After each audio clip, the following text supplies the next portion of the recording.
São 7h11, voltamos com o programa Notícia de Frente. Agora vamos ressuscitar um assunto, gente. Olha só, né? Ficamos um tempinho até sem falar a respeito desse tema, mas eu vou voltar aqui falar sobre a tigresa VIP do PT. Ou melhor, vai ter que tirar o PT aí, viu? Porque, olha, parece que o partido lá no Diretório Nacional, de fato, barrou a filiação da tigresa. Mas quem vem contar pra gente essa história toda é o repórter Oliveira Júnior. Oliveira, bom dia, conta pra gente. Já dei bom dia pra você hoje, né?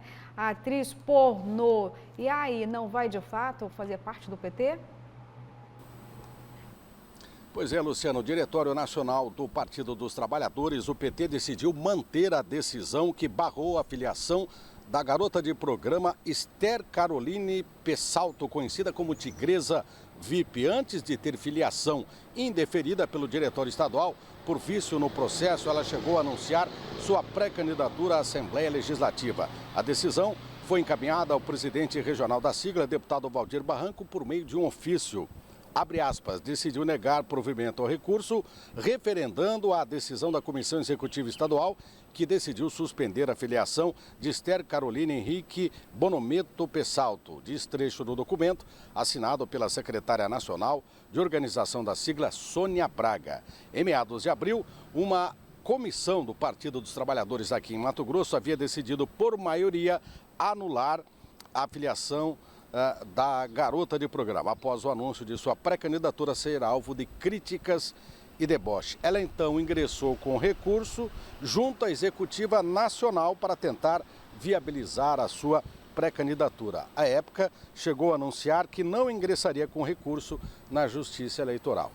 E agora teve novamente rejeitada a sua pré-candidatura, o que não a impede de se filiar a algum outro partido de esquerda.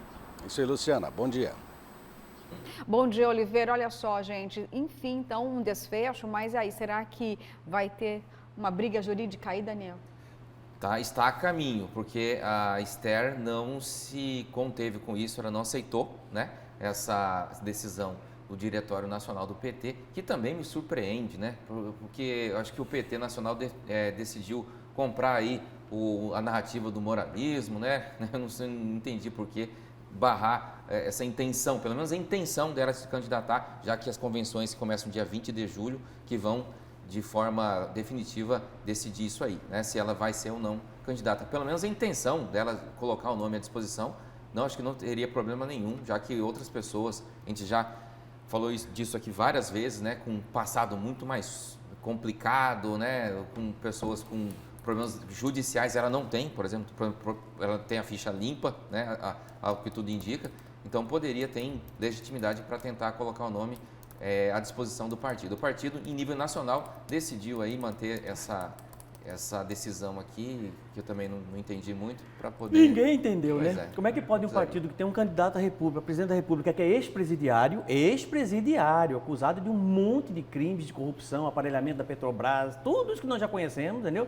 E aí, um partido que defende as minorias, tem pauta para isso, né?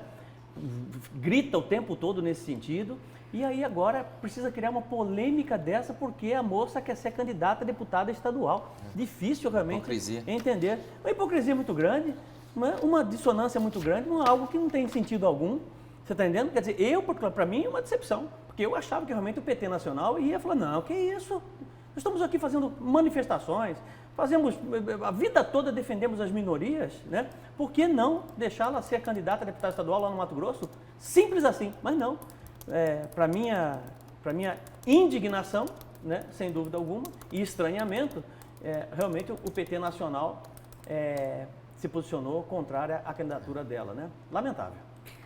Tá certo, vamos mudar de assunto. Agora, vamos para o presidente da República, Jair Bolsonaro, porque o presidente, o professor, ajuizou notícia-crime contra o ministro Alexandre de Moraes por abuso de autoridade. Viu? A ação, ressalto, é que, mesmo após a Polícia Federal ter concluído que o presidente não cometeu crime em sua live sobre as urnas eletrônicas, o ministro insiste em mantê-lo como investigado? Professor, por favor, a sua avaliação sobre a notícia crime. Ele entende como abuso de autoridade, né? O presidente Jair Bolsonaro, principalmente com relação às questões ligadas às fake news, né? Ficou comprovado que não havia, pelo menos não havia nenhuma, não houve, de certa forma, nenhuma prova cabal de que realmente, por parte do governo, do próprio presidente Jair Bolsonaro, iniciativa nesse sentido de fake news, né? Mas o próprio ministro Alexandre de Moraes insiste nessa questão e prolonga o processo da fake news, não só da fake news, mas também sobre algumas lives, que segundo ele, na interpretação, na cabeça dele, né, o presidente Jair Bolsonaro comete algum tipo de crime, né? Exatamente isso, nesse sentido que o presidente Jair Bolsonaro move uma ação, né, contra um ministro aí, o acusando de abuso de autoridade, que será analisado pelo próprio Supremo, né? Está na mão do Fux, né? Professor, mas olha, eu vou ter aqui uma avaliação, não sou advogada, né? Mas eu entendo que seja uma litigância inócua, sem nenhum efeito prático. O que é litigância? Professor, uma demanda judicial, uma briga. Por que eu estou colocando desta forma? Primeiro, eu acho que foi apenas uma medida política e não tecnicamente jurídica falando. Por que eu estou tendo essa avaliação, Daniel? Me diz uma coisa, a Procuradoria Geral, a PGR, ela assina essa notícia crime, Daniel? Porque o presidente da República não pode utilizar o próprio CPF para impetrar com uma demanda judicial, quando essa demanda tem relação direta com o governo, professor. A PGR não assinou a notícia crime, ou seja, não é o presidente reclamando aí de um direito do consumidor, por exemplo, não é a pessoa Jair Bolsonaro. Esta ação se converte para a figura do presidente, ou seja, Daniel, por isso que estou dizendo, é apenas barulho, não tem efeito jurídico nenhum. Quando você falou litigância, eu perguntei o que é. Né? Diz aí pra gente, traduz, usa o vocabulário jurídico. Olha como aí. É pesada essa palavra. Litígio, né? É litígio de briga, eu não sabia que era, de disputa. Eu não sou advogado, né? Então você acha que, por parte do presidente Jair Bolsonaro, ele está tendo uma conduta abusiva, desleal e corrupta, realizada por uma das partes, no caso ele, presidente Bolsonaro, dentro de um processo. Isso é litigância. Não, mas a litigância tem entrar com uma demanda judicial. Uma demanda judicial, uma briga, é uma disputa. Eu disse o seguinte, o que eu quis dizer, professor? Que nesse momento o presidente da República está entrando em uma disputa judicial morta, sem efeito jurídico, porque a PGR não assinou a notícia crime. É o presidente utilizando de um advogado para poder fazer essa notificação. Aí, o que vai acontecer? O STF deve remeter ao Ministério Público, afinal de contas, Daniel. Por isso que eu estou dizendo, professor, no meu olhar, seria apenas para que o presidente novamente, como começou ontem, ventilando inúmeras declarações, Daniel, contra os poderes novamente, principalmente contra o STF. Eu estou dizendo aqui de um caminho jurídico, não é a minha avaliação pessoal. Por que a PGR não assinou? Se não assinar, não tem validade isso. O Jair Bolsonaro sabe que essa demanda judicial não vai prosperar ali dentro do próprio STF, né? Mas, de qualquer forma, ele faz um movimento político para manter essa tensão realmente que ele tem com o Alexandre de Moraes, que é um dos principais rivais, desafetos dele. Então, ele mantém esse clima de embate aí, principalmente com o Alexandre, e também acaba escorrendo para todo o judiciário, né? No Tribunal Superior Eleitoral também a disputa é grande com o Edson Fachin. E só lembrando, isso é importante, o próximo presidente, aquele que vai do TSE, aquele que vai comandar todo o processo eleitoral, será o Alexandre de Moraes. Então, a gente tem certeza que os embates que já estão grandes agora, o clima de tensão, né? De rompimento está muito forte, vai ser muito maior ainda quando chegar perto das eleições de outubro. Professor, até para me defender aqui, tá? A palavra litigância é constatação em juízo. O senhor disse outros, né, significados, eu estava me dizendo apenas dos argumentos e do vocabulário jurídico, professor. Litigância, disputa, exatamente. Professor, corrija aí, está na mão do Toffoli, não do Fux. Eu achei que fosse Fux. É o Toffoli. Exatamente. Está na mão dele decidir. Por isso obrigado que eu disse, ao telespectador. Não deve ter aqui futuro algum, então. Ao Borges. Obrigado, Borges. E até porque, gente, olha só, tem uma questão importante também em Brasília, não tem nada a ver em relação ao inquérito, né, da fake news, até porque tem muita fake news em relação ao próprio inquérito da fake news, né, Daniel? A gente sabe disso, mas vamos deixar essa seara aí para os juristas, né, explicarem as fake news em relação ao inquérito da fake news.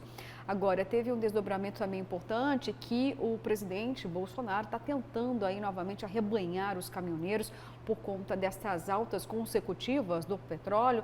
Nós, inclusive, falamos aqui, mostramos o descontentamento desse setor. E houve modificação, Daniel, em relação ao frete, né? Ou seja, se o combustível sobe, né, acima dos 10%, o frete pode ser automaticamente reajustado. Mas, professor, o setor não se sentiu agraciado não com essa medida. Diz que na prática não vai mudar nada. O próprio sindicalista, presidente do sindicato mais importante dos motoristas de caminhão do Brasil, o Chorão, já disse que não existe perspectiva de greve, mas do jeito que está caminhando. Ele falou isso com aumento de 8, alguma coisa por cento do diesel, né? Só que como existe uma previsão de um novo aumento, considerando uma defasagem de 10% anunciado pela Petrobras nos próximos dias, provavelmente eles vão mudar o discurso, né? E existe sim, né, a possibilidade de greve no Brasil aos moldes de 2018, infelizmente. E os caminhoneiros têm uma categoria bastante pulverizada em relação a lideranças, né? Tem vários sindicatos, várias associações que representam a categoria, inclusive os autônomos, né? Que eles conseguem, às vezes, se mobilizar entre eles, né? Não são ligados a nenhum tipo de entidade e tentar fazer algum tipo de manifestação. O Chorão, ele é presidente de uma dessas associações. Forte, né? Forte. Uma grande, né? Tem várias outras também. Então, ou seja, professor, por isso que eu disse aqui, né, assuntos importantes que realmente têm uma certa significância relevante para o presidente, porque tudo indica ainda, de acordo com os bastidores, Daniel e professor, que essa notícia crime justamente pode tentar aí fazer com que o presidente consiga subir nas pesquisas. Professor, tenho uma grande parte da sociedade descontente com o STF por entender que existem julgamentos também que não são técnicos, mas são mais políticos, e quando ele está realmente no olho do furacão novamente por conta da inflação, por conta dos combustíveis, acaba tendo um elemento aí para provocar de novo o STF, para desviar o foco. O senhor tem uma visão diferente? Não. Gostaria que o senhor pudesse colocar aqui, se tiver. É bem isso mesmo, né? O governo federal precisa nortear a sua estratégia para poder tentar amaciar e flexibilizar essa questão dos combustíveis no país, porque certamente sofrerá consequências pesadas por conta desses aumentos consecutivos, né? Existe uma repercussão política muito grande, isso é fato, né? Mas o que pode mudar o cenário é o que vem acontecendo já nos últimos dias, que é, sobretudo, um convite por parte do PT para que o Ciro Gomes possa apoiá-lo, abandone essa corrida eleitoral e possa apoiá-lo no primeiro turno, né? Aí eu acho que realmente ganha uma certa consistência, até porque o Ciro já disse que no segundo turno ele apoiaria o Lula e não apoiaria de jeito nenhum o Bolsonaro, né? Se isso realmente acontecer, né, isso pode acontecer sim, essa união do PDT com o PT, né, realmente o Lula consegue ter uma projeção melhor, né, porque os votos do Ciro podem sim migrar para o Lula. Isso se acontecer, né? Se não acontecer, o cenário continua exatamente esse aqui. De um lado, o presidente Jair Bolsonaro tentando lidar com essas distorções econômicas que estão incomodando politicamente, né? E do outro, o Lula com seu discurso de reconstrução. Porque o entendimento, Luciano, professor, é de que esses votos que iriam para o Ciro Gomes serão, ou grande parte dele, transferidos para o Lula. E o entendimento da estratégia de marketing do PT é de que com esses votos do Ciro, há inclusive condições do Lula ganhar no primeiro turno. Isso. Então eles pensam dessa forma, mas o Ciro não tem demonstrado muita intenção de recuar, né? De abrir esse diálogo aí. Realmente, se houvesse segundo turno, que está mais do que encaminhado entre Lula e Bolsonaro, sim, o Ciro ter a tendência de apoiar o PT. E por outro lado, tem a questão daquele voto do Sérgio Moro, né? Muitas pessoas achavam que aqueles 5, 7, 8% do Sérgio Moro também podem ser transferidos massivamente para o Jair Bolsonaro, né? Mas isso a gente vai tentar ver daqui para frente com o decorrer das pesquisas. Isso tudo reforça a polarização, né? Total. Mais ainda e enterram a terceira via. É enterra mesmo, porque ontem a reunião do PSDB parece que resultou apenas em uma outra reunião que vai acontecer Eles estão se entendendo nessa né? quarta-feira. Eles estão brigando dentro do INPE tucano. E amanhã a gente pode falar sobre isso, viu? Muito interno. Vamos aguardar essa reunião de novo, né? Para que a gente possa trazer de fato novidades aqui, algum efeito prático, né, professor, da decisão, né? Sem dúvida. E professor, o senhor conhece o termo vaquinha? Sim, conheço. Já fez alguma? Não, nunca fiz, mas já participei. Já participou de Já vaquinha? participei de vaquinha, né? Bom, e agora está aberta, né, a porteira aí para as vaquinhas do processo eleitoral, desde o dia não 15, é? sim. Exatamente. Mas quem conta pra gente é o repórter José Porto. A conquista do voto está cada vez mais cara. No Brasil, as campanhas são financiadas com recursos públicos, do próprio orçamento do governo, por meio de dois fundos. O partidário, que envolve dinheiro que vem de multas e várias outras fontes relacionadas à justiça eleitoral. E o famigerado Fundo Especial de Financiamento de Campanhas, que está orçado em 4 bilhões e 900 milhões de reais para as eleições deste ano. As doações de empresas são proibidas, mas as pessoas físicas podem fazer doações para os seus candidatos. A assessora de contas eleitorais e partidárias do TRE de Mato Grosso explica que uma modalidade que mais cresce é o financiamento coletivo por meio de vaquinhas na internet. A vaquinha é o financiamento coletivo de campanha, né, que é uma modalidade de arrecadação prévia ao período eleitoral. Ela já começou a ser utilizada a partir do dia 15 de maio. A partir de domingo, os pré-candidatos já podem utilizar dela. As pessoas físicas podem fazer essa doação, primeiramente, né?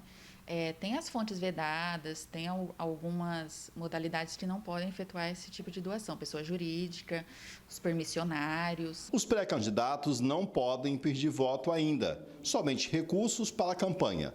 Mas é uma empresa especializada nesse serviço virtual, homologada pela Justiça Eleitoral, que recebe e fica responsável pelo dinheiro.